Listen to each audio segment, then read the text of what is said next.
Toppers club IAS academy में सभी छात्र छात्राओं का स्वागत है। मैं हूं देव प्रताप सिंह, पूर्व इंजीनियर सिंचाई विभाग में। इससे पहले वाले वीडियो में मैंने गुप्त साम्राज्य के संस्थापक और उसके कुछ शासकों का उल्लेख किया था। आज हमारा जो टॉपिक है वो है समुद्रगुप्त। ठीक है, समुद्रगुप्त से जो प्रश्न है पीटी में भी पूछा जाता है और आपका मेंस में भी पूछा जाता है। आपका जो यूपीएससी है, ठीक है, और पीएससी जो है, यूपीएससी और पीएससी का जो मेंस का जो फर्स्ट पेपर है वहां पर इस साल इसके पूछे जाने की प्रबल संभावना है। तो पीटी के हिसाब से भी ये इंपॉर्टेंट है और मेंस के हिसाब से भी ये इंपॉर्टेंट है। देखिए, समुद्रगुप्त का पराक्रम की हम बात कर लेते हैं। तो समुद्रगुप्त का जो शासन है वो 335 ईस्वी से लेकर के 375 ईस्वी तक है। ठीक है, शासन पूछा जा सकता है फैक्ट की दृष्टि से। चंद्रगुप्त प्रथम के उपरांत समुद्रगुप्त शासक बना था। गुप्त साम्राज्य का जो शासक है, महान शासक है। विंसेंट स्मिथ इसकी विजय से इतने प्रभावित हुए और उन्होंने इसे भारत का नेपोलियन कह दिया। यह कई बार प्रश्न पूछा गया है कि भारत का नेपोलियन किसे कहा जाता है? समुद्रगुप्त पराक्रम को कहा जाता है। और ये कहा किसने? तो इसका आंसर है विंसेंट स्मिथ ने। देखो, एक एक पॉइंट को समझिएगा। समुद्र कभी पराजित नहीं हुआ और कहा जाता है कि उसके शरीर पर 100 से ज्यादा घाव के निशान थे। इसका मतलब ये नहीं है कि 100 युद्ध किए, एक ही युद्ध में बहुत से घाव लग सकते हैं। ठीक है, समुद्रगुप्त का एक नाम हमें चंद्र प्रकाश भी मिलता है। यानी क्या मिलता है? इसका जो अन्य नाम है वो चंद्र प्रकाश है। प्रयाग प्रशस्ति, ये प्रयास नहीं है, प्रयाग प्रशस्ति, प्रयाग जो प्रशस्ति में समुद्रगुप्त की कुछ उपाधियों का उल्लेख है। उसे धर्म प्राचीर वंद, धरणी वंद, पृथ्व्याम, प्रतिरथ, कविराज, लिच्छवी दौहित्र और परम भट्टारक कहा गया है। ध्यान रखना, ये उपाधियां पूछी जाती हैं कि निम्नलिखित में से कौन सी उपाधि समुद्रगुप्त की नहीं है। ठीक है, या है, वो अपने प्रश्न के अकॉर्डिंग आप देख लीजिएगा। तो कौन सी उपाधि है? धर्म प्राचीरवंद, धरणीवंद, पृथ्व्याम, प्रतिरथ, कविराज, लिच्छवी दौहित्र और परम भट्टारक, ये इसकी उपाधियां हैं। एक और इसकी उपाधि मिलती है समुद्रगुप्त की, वो है सर्वराजोच्छेता। सर्वराजोच्छेता भी इसकी गुप्त के जो अभिलेखों में अधिकतर इसकी प्रयोग इसका प्रयोग, जो उपाधि का प्रयोग गुप्त अभिलेखों में सबसे ज्यादा हुआ है। अब प्रयाग प्रशस्ति में इसे क्या कहा गया है? प्रयाग प्रशस्ति में इसे पृथ्वी पर निवास करने वाला देवता कहा गया है। ऐसा देवता चूंकि इस काल में यानी गुप्त काल में जो राजाओं का दैवीकरण हो गया, देवताओं से तुलना होने लगी और इसका प्रमुख उदाहरण हमें प्रयाग प्रशस्ति मिलती है। तो आप जब मेन से लिखेंगे तो गुप्तकालीन जो राज व्यवस्था है उसमें लिखेंगे कि देवताओं का जो दैवीकरण हुआ, जैसे कनिष्क का आया तो वो देवपुत्र सहानुशाही जैसे उपाधि धारण करते थे। यानी राजा अब अपनी तुलना जो साहित्य में किससे करवाने लगे, प्रशस्ति में किससे करवाने लगे? देवताओं से करवाने लगे। उसी क्रम में समुद्रगुप्त भी अपनी प्रयाग प्रशस्ति में यह तुलना करवाता है। क्या कहता है? पृथ्वी पर निवास करने वाला देवता है जो कुबेर के समान धनी है, वरुण के समान दानी है, इंद्र के समान वीर है और यम के समान दंड करता है। यानी इसने अपनी तुलना यम से, ठीक है, इंद्र से, वरुण से और कुबेर से करवाई है। ठीक है, प्रशस्ति में कहा गया कि इसकी उदारता के कारण सरस्वती और लक्ष्मी, जो सरस्वती यानी जो विद्या की जो देवी है और लक्ष्मी जो धन की देवी है, इनका विरोध इसके लिए हमेशा समाप्त हो गया। अर्थात इस बात से यह सिद्ध होता है कि इसके पास ज्ञानवान लोगों की कमी नहीं थी, इसके पास ज्ञान की कमी नहीं थी और लक्ष्मी की भी कमी नहीं थी। तो इस बात से हमें यह उल्लेख होता है। अब समुद्रगुप्त के कौन कौन से अभिलेख है? तो इसमें दो प्रमुख अभिलेखों की बात होती है। एक तो एरण अभिलेख जो कि उसका भोगनगर था और मध्य प्रदेश में स्थित था। ध्यान रखना, कौन सा? एरण अभिलेख। जो एरण अभिलेख है वो कैसा है? मध्य प्रदेश में है। और ये एरण जो था वो समुद्रगुप्त का क्या है? भोगनगर था। ध्यान रखिएगा, इसी अभिलेख में उसके पारिवारिक पृष्ठभूमि की जानकारी मिलती है। अर्थात उसकी दत्त देवी जो की पत्नी थी और उसके पुत्र पौत्र यानी परिवार के बारे में हमें जानकारी देने वाला कौन सा अभिलेख है? एरण अभिलेख है। ध्यान रखना, एरण अभिलेख। एक और है भानुगुप्त का एरण अभिलेख है, जिसमें सती प्रथा का पहला अभिलेखी साक्ष्य प्राप्त होता है 510 ईस्वी का। कई बार प्रश्न पूछा गया है, इसे याद कर लीजिएगा। दूसरा एरण अभिलेख किसका है? ये आपका समुद्रगुप्त का है, जिसमें उसके पारिवारिक पृष्ठभूमि, परिवार के सदस्यों का उल्लेख मिलता है। साथ ही ये उल्लेख मिलता है कि एरण उसका भोग नगर था। ठीक है, अब ये कहता है कि उसने कहा कि समुद्रगुप्त प्रसन्न होने पर कुबेर और नाराज होने पर यमराज के समान हो जाता है। तो इसमें भी राजा का दैवीकरण किया गया है कुबेर के साथ और यमराज के साथ में। तो जब हम मेंस का जो प्रश्न लिखेंगे तो इस बात का उल्लेख जरूर करेंगे कि गुप्त काल में जो राजा, जो महाराजा थे, ये अपनी तुलना देवताओं से करवाने लगे। ये राजनीति में क्या था, ये परिवर्तन था, इससे पहले नहीं था ऐसा। ठीक है, अब देखते हैं यहां प्रयाग प्रशस्ति के बारे में। यहां से अक्सर प्रश्न पूछा जाता है। तो प्रयाग प्रशस्ति को समुद्रगुप्त कालीन इतिहास का दर्पण कहा जाता है। प्रयाग प्रशस्ति देखो, अभिलेखों का एक प्रकार है जिसमें राजा अपनी प्रशंसा करवाते हैं। जो प्रशंसा करवाते हैं वो अभिलेख क्या कहलाता है, प्रशस्ति कहलाता है। इसे पाषाण पत्थर पर खुदी हुई समुद्रगुप्त की आत्मकथा कहा जाता है। मैं तेज और फास्ट इसलिए कर रहा हूं ताकि आपको ज्यादा से ज्यादा मटेरियल और कंसेप्ट मिल सके, नहीं तो मैं कोई चुटकुला सुनाकर मोटिवेशनल वक्तव्य डाल करके कर सकता था। लेकिन जब सफलता के लिए आपको केवल एक ही पॉइंट दिखाई दे रहा हो, तब आपके मनोरंजन के साधन किताब को अलग रखने के बाद ही समझ में आने चाहिए। एक साथ दोनों नहीं हो सकते। थक जाइए, मोटिवेशन वीडियो देखिए, मनोरंजन की वीडियो देखिए, लेकिन जब आप अपनी तैयारी कर रहे हैं तो टू द पॉइंट पढ़िएगा। इसके बीच में कोई बाधा नहीं होनी चाहिए। तो देखो, मैंने इसमें 2 पॉइंट आपको बताए। यह अभिलेख समुद्रगुप्त का कैसा है, इतिहास का दर्पण है। इसे पाषाण पर खुदी समुद्रगुप्त की आत्मकथा कहा जाता है। समुद्रगुप्त की प्रयाग प्रशस्ति अशोक स्तंभ पर उत्कीर्ण है। कहां पर है, देखना, अशोक स्तंभ पर उत्कीर्ण है। और यह अभी देखो, पहले यह कौशाम्बी में था, लेकिन अकबर के समय उसका जो लड़का था जहांगीर, इसे कहां ले आया, इलाहाबाद के किले में ले आया। वर्तमान में इलाहाबाद का नाम प्रयागराज है, ऑप्शन में प्रयागराज आएगा। ठीक है, अब इसके बारे में थोड़ा सा आपको समझ लेना चाहिए। यह जो अभिलेख है, इसमें 3 लोगों के अभिलेख हैं। पहला है यहां पर अशोक, सम्राट जो अशोक है, और इनका संबंध है मौर्य काल से। किससे, मौर्य काल से संबंध है। उसके बाद समुद्रगुप्त का इस पे अभिलेख है, किसका है, और इस पे क्या है, ये गुप्त कालीन है। और यहीं पर जहांगीर का अभिलेख है। किसका, जहांगीर का अभिलेख है। और इसकी जो वंश है वो है मुगल वंश। क्या है, मुगल वंश है। साथ ही अशोक का जो ये है, ये धम्मलिपि में है। किसमें है, धम्मलिपि में है। ये किसमें है, ये संस्कृत में है। किसमें, संस्कृत में है। और जहांगीर का किसमें है, फारसी में है। तो ध्यान रखना है, यहाँ पर 3 चीजें यहां मिलती हैं, धम्मलिपि, संस्कृत की लिपि और फारसी लिपि मिलती है। अशोक, समुद्रगुप्त और जहांगीर, 3 वंशों का भी जानकारी हमें प्राप्त होती है। वर्तमान में ये कहां पर है, संरचित है, जो इलाहाबाद का जो संगम पर जो किला है, जो अकबर के द्वारा निर्मित था, वहां पर ये सेना के अंडर में है। इस में पंक्तियां कितनी है, इसमें 33 पंक्तियां हैं। और भाषा क्या है, संस्कृत है। और लिपि कौन सी है, ब्राह्मी है, अक्सर पूछी जाती है। और इसकी शैली कैसी है, इसकी शैली है चंपू शैली, अर्थात ये गद्य और पद्य दोनों में लिखा गया है। अब देखो, इसे लिखा किसने, तो इसे लिखा था हर्षेण ने। किसने, हर्षेण ने लिखा था, जो इसका प्रमुख पदाधिकारी था। इस प्रयाग प्रशस्ति में ध्यान रखना, प्रयाग प्रशस्ति में ना तो कोई तिथि दी गई है और ना ही समुद्रगुप्त द्वारा किए गए अश्वमेध यज्ञ का उल्लेख है। यह यूपीएससी के लिए अत्यंत महत्वपूर्ण है। इतिहासकार जो फिलिट है वो क्या कहते हैं कि ये मरणोत्तर अभिलेख है। कैसा है, मरणोत्तर अभिलेख है। ये कई बार प्रश्न पूछा गया है, नोट कर लीजिएगा। ह्वेनसांग जब आता है, ह्वेनसांग जो हर्षवर्धन के शासनकाल में भारत में आया था, और उसने अपनी जो पुस्तक है सीयूकी में इसका कोई उल्लेख नहीं किया। ध्यान, इस अभिलेख का यानी समुद्रगुप्त की प्रयाग प्रशस्ति का ह्वेनसांग अपनी पुस्तक सीयूकी में उल्लेख नहीं करते हैं। लेकिन इसके साथ इसमें गंगा के जो अवतरण की जो घटना है, भागीरथ और गंगा वाली, वो उसका उल्लेख किया गया है। पाटलिपुत्र को इसमें पुष्प नगर कहा गया है। और इसमें इसकी राजसभा यानी मौर्यों की राजसभा और प्लस यहाँ की जो गुप्तकालीन राजसभा, दोनों का उल्लेख किया गया है। अब देखो, अब यहां पर देखिए जहांगीर का अभिलेख है।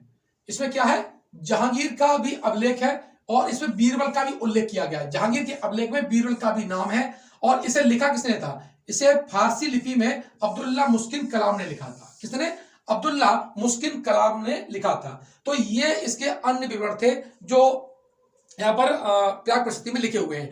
प्रयाग प्रशस्ति समुद्रगुप्त के जो सामरिक विजय उसकी नीति का एक जीता जागता उदाहरण है। सीधा सीधा कहिए पाषाण पर समुद्रगुप्त का लिखा हुआ इतिहास है। अब इसमें मेंस का प्रश्न बहुत ज्यादा बनेगा, उसका हम उल्लेख कर लेते हैं, और पीटी में तो खैर इंपॉर्टेंट है ये समुद्रगुप्त क्या है, समुद्रगुप्त की विजयों का उल्लेख प्रयाग प्रशस्ति में किया गया है। समुद्रगुप्त का जो उद्देश्य था वो धरणीबंध था। धरणीबंध का मतलब है कि संपूर्ण पृथ्वी को जीतना, यानी वो संपूर्ण पृथ्वी को जीतना चाहता था, इसीलिए उसने धरणीबंध जैसी उपाधि धारण की थी। साथ ही इसकी विजयों का स्रोत प्रयाग प्रशस्ति है, मैं पहले बता चुका हूं। समुद्रगुप्त की विजयों को हम मोटे तौर पर 5 भागों में डिवाइड करते हैं। कितने भागों में? 5 भागों में डिवाइड करते हैं, और ये पांचों की इंपॉर्टेंट है। गुप्त काल से अगर प्रश्न आएगा तो इसका उल्लेख आप, मुझे 90% चांसेस हैं कि समुद्रगुप्त को लेकर के जरूर पूछा जाएगा। पहला इसमें आर्यावर्त का युद्ध होता है, और आर्यावर्त के युद्ध का जो उल्लेख है प्रयाग प्रशस्ति की 13वीं और 14वीं, कैसे 13वीं और 14वीं पंक्ति में किया गया है। और इसमें वो कहता है, लिखा हुआ है कि 3 शासकों को उसने पराजित किया था, अच्युत, नागसेन और कोतकुलज। ध्यान रखना, तीनों के नाम पूछे जा सकते हैं, पूछे गए हैं। अच्युत, नागसेन और कोतकुलज, इनको पहले ही आर्यावर्त के युद्ध में इसने पराजित कर दिया था। अब देखो, आर्यावर्त की जो प्रथम विजय थी, आर्यावर्त की जो विजय है, इसे क्या कहा गया है? इसे प्रसभोद्धरण कहा गया है। ध्यान रखना, यही इंपॉर्टेंट है। क्या क्या गया है? प्रसभोद्धरण। प्रसभोद्धरण का मतलब है कि उन राज्यों को जीत करके संपूर्ण अपने राज्य में मिला लेना, अर्थात वहां के अन्य शासकों का पूरा खात्मा कर देना और प्रत्यक्ष अपने शासन में मिला लेना। इस नीति को कहा जाता है प्रसभोद्धरण। अब दक्षिणापथ की नीति, दक्षिणापथ की विजय की बात करें तो ये 19 और 20वीं पंक्ति में दे रखी है। कहां पर है? दक्षिणापथ की विजय का उल्लेख 19वीं और 20वीं पंक्तियों में किया गया है, और इसमें 12 शासकों का उल्लेख किया गया कि इस नीति के तहत दक्षिणापथ में उसने 12 शासकों को क्या किया? पराजित किया था। सबसे अंतिम उसने जीता था वो कांची के पल्लव शासक विष्णुकोप को जीता था। ये कई बार प्रश्न पूछा गया है, ध्यान रखिएगा। लेकिन प्रयाग प्रशस्ति में, यानी गुप्त कालीन जो पारिवारिक संबंध थे, शादी संबंध थे, बाकाटक लोगों से थे, लेकिन प्रयाग प्रशस्ति में बाकाटक शासकों का कोई उल्लेख नहीं किया गया है। यह बहुत महत्वपूर्ण है, ध्यान रखना। यह तिथि विहीन है और इसमें अश्वमेध यज्ञ का उल्लेख नहीं है, और बाकाटक शासकों का कोई भी जिक्र नहीं है। अगर देखते हैं कि कौन कौन से, ये तो आपका नहीं पूछा जाएगा, यहां पर देखते हैं।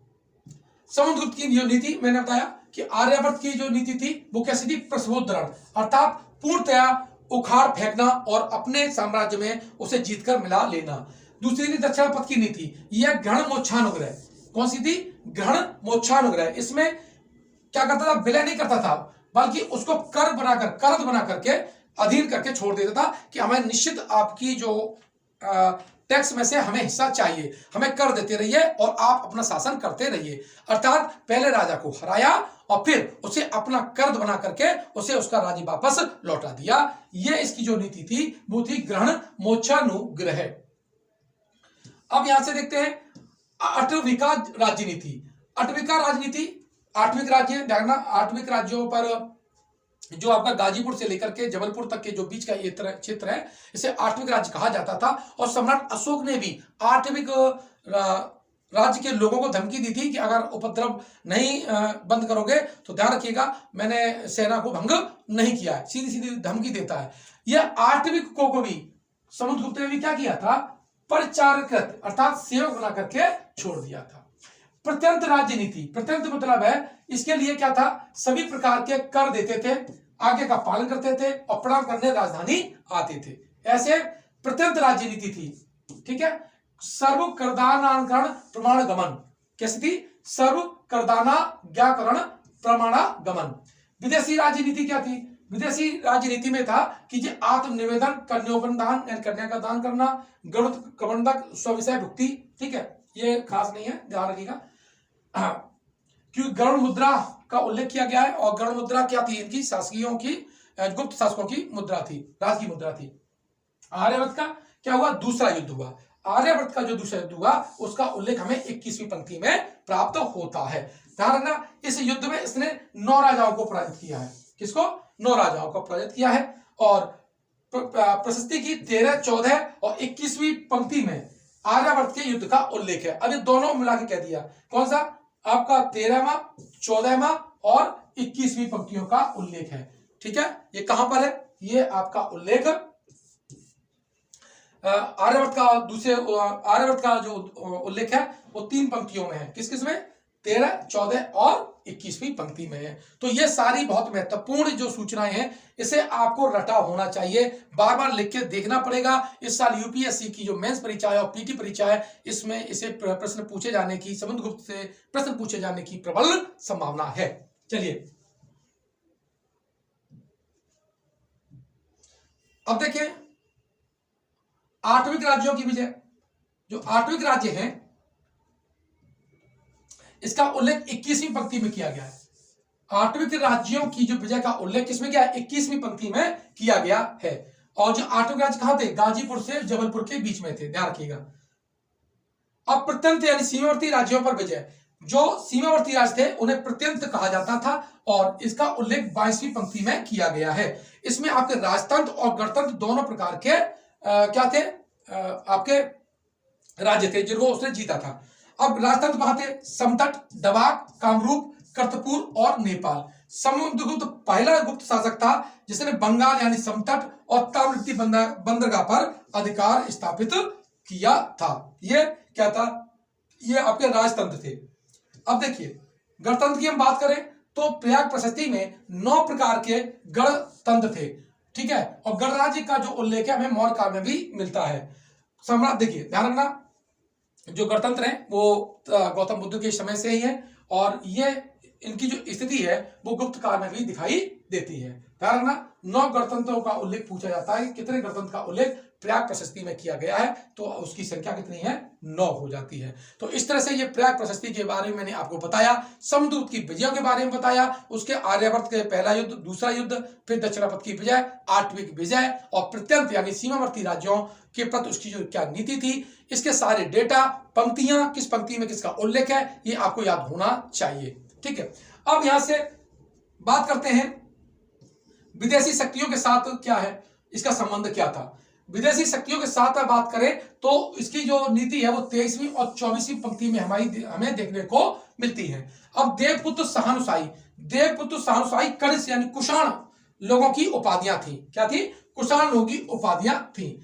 और समुद्रगुप्त के जो समकालीन जो कुषाण जो राजा है वो किदार था। क्या था, किदार था। ठीक है, शक, ये पश्चिम भारत में मालवा गुजरात में थे ये, और मुरुंड कहां थे, ये पूर्वी भारत में इनका शासन था। सिंहलदीद आप जानते हैं कि वो श्रीलंका में था और समुद्रगुप्त के समकालीन जो शासक है श्रीलंका का यानी सिंहल का, वो मेघवर्ण है। ध्यान रखना, बहुत इंपॉर्टेंट है। और जो मेघवर्ण है वो कहता है कि उसने बौद्ध भिक्षुओं के लिए, क्या, बौद्ध भिक्षुओं के लिए एक विहार का निर्माण समुद्रगुप्त की अनुमति से किया था।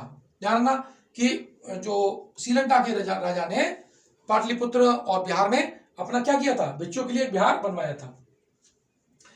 3 स्रोतों से उसके अश्वमेध यज्ञ की जानकारी प्राप्त होती है। समुद्रगुप्त ने अश्वमेध यज्ञ किया, इस बात का उल्लेख हमें 3 अभिलेखों से मिलता है। एक तो स्कंदगुप्त का भीतरी अभिलेख है, समुद्रगुप्त के अश्वमेध प्रकार के सिक्के से प्राप्त होता है, और प्रभावती गुप्ता का जो पूर्ण ताम्रपत्र लेख है जिसमें उसने अश्वमेध यज्ञ का उल्लेख किया गया है। तो 3 स्रोत हैं और यही इंपॉर्टेंट है। अगर आप मेंस में इसका उल्लेख करते हैं तो आपको नंबर अच्छे दे सकता है। उसकी जो नीतियां, उसके यज्ञ करने के तरीके और किस प्रकार के उसने यज्ञ किए थे, इसको आप लिखते हैं, उसके बारे में कुछ डेटा इंपॉर्टेंट जाता है, तो आपका जो कंटेंट है वो थोड़ा रिच दिखाई देता है।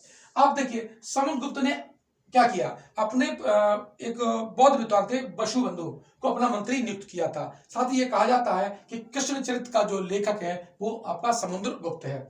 अब यहाँ पर सिक्कों की बात कर लेते हैं। सिक्के बहुत इंपॉर्टेंट है और सिक्कों पर कौन सी उपाधियां है, इसको कूट मिलान करने के लिए यूपीएससी में पूछा जा सकता है, पहले बता दिया है, इसलिए आपको याद होने चाहिए सिक्के का प्रकार और उस पर लिखी हुई उपाधि। सबसे पहले ध्वजधारी या दंडकारी या गरुड़ प्रकार के सिक्के, बात तीनों की एक ही है। और ध्यान रखना, ये बयाना में एक गुप्तकालीन निधि मिली थी, वहां से ये प्राप्त हुए हैं और इस मुद्रा पर उसकी जो उपाधि है वो पराक्रम मिलती है। यानी जो गरुड़ प्रकार के सिक्के हैं उस पर जो उसकी उपाधि है वो कैसी है, पराक्रम है। इस सिक्के से ये पता चलता है कि उसने नागवंशी राजाओं को पराजित कर दिया था, यानी नागवंशी राजाओं को पराजित करने के पश्चात उसने गरुड़ प्रकार के सिक्के चलाए थे। धनुर्धारी प्रकार में उसकी उपाधि अप्रतिरथ मिलती है। क्या मिलती है, अप्रतिरथ मिलती है किसमें, धनुर्धारी प्रकार के सिक्कों में। अब बात करते हैं परुषधारी प्रकार। परुषधारी जो प्रकार है, परुषधारी प्रकार में ये क्या, परशु धारण किए हुए है और यहाँ पर कृतांत परशु इसकी उपाधि मिलती है।